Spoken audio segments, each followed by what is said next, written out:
Right. ఈరోజు మనం integration పార్ట్ని ఒకసారి చూద్దాము. ఇంటిగ్రేషన్లో చాలా మందికి తెలియని విషయాలు ఏంటంటే, సార్ ఫస్ట్ ఆఫ్ ఆల్ ఫార్ములాని ఐడెంటిఫై చేయడం కాదు.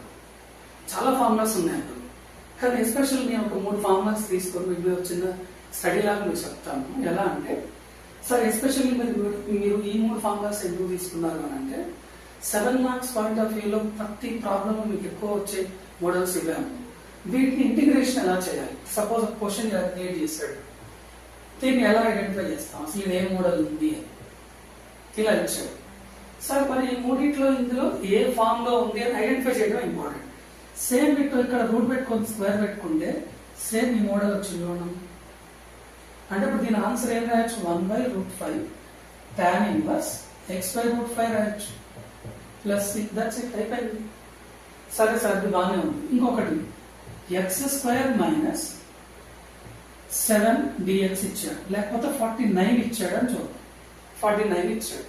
సరే ఇక్కడ 5 అంటే పర్ఫెక్ట్ స్క్వేర్ కాబట్టి రూట్ పెట్టుకొని స్క్వేర్ పెట్టుకుందాం. మరి 49 అనేది పర్ఫెక్ట్ స్క్వేరే కాదు. ఇప్పుడు దీన్ని ఎలా రాయొచ్చు?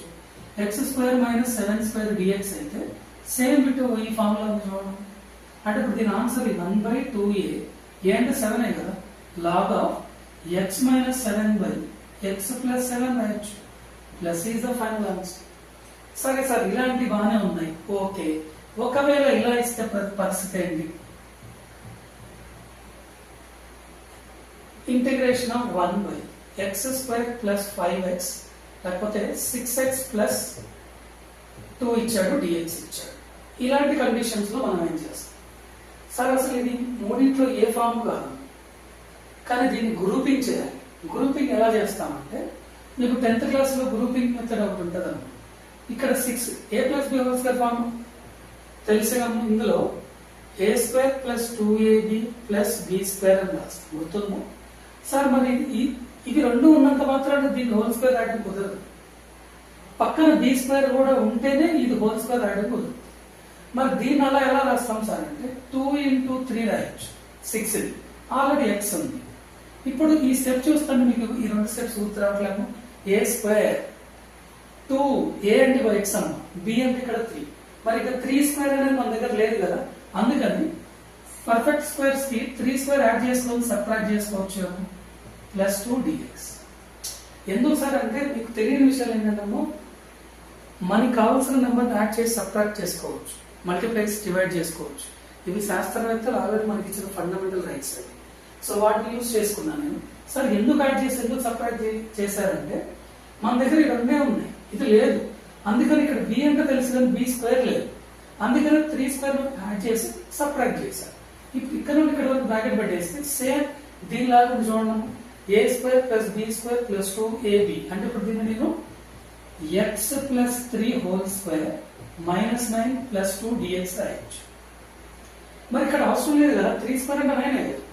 ఇప్పుడు దీన్ని మల్టిప్లై చేస్తే 1/x + 3² - 7 dx. సార్ మరి 7 కి స్క్వేర్ లేదు కదా, ఇంతకుముందు మనం పెట్టుకున్న లాస్ట్ క్వశ్చన్ స్క్వేర్ పెట్టుకొని రూట్ పెట్టుకుంటే అయిపోద్ది కదా.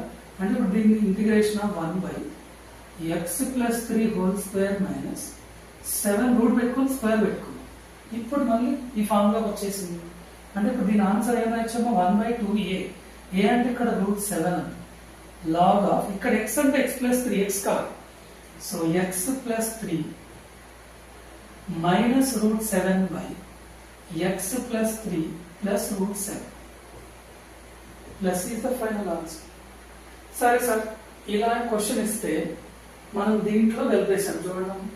ఇది వర్షం నీళ్ళు అనుకోండి, ఇది నది, నదిలో సముద్రంలో కలవాలి. ప్రతిదీ ఇంటిగ్రేషన్ ని ఒక క్వశ్చన్ ఇస్తే దాన్ని కంపల్సరీ ఫార్ములాకి మెర్జ్ చేయాలి.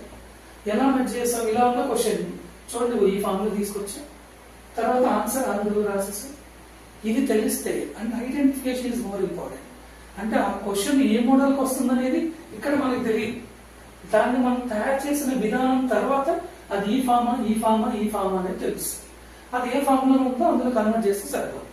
ఇంకొక చిన్న ఎగ్జాంపుల్, సరే సార్ ఇక్కడ ఈవెన్ నెంబర్ ఉంది కాబట్టి మీ 2 × 3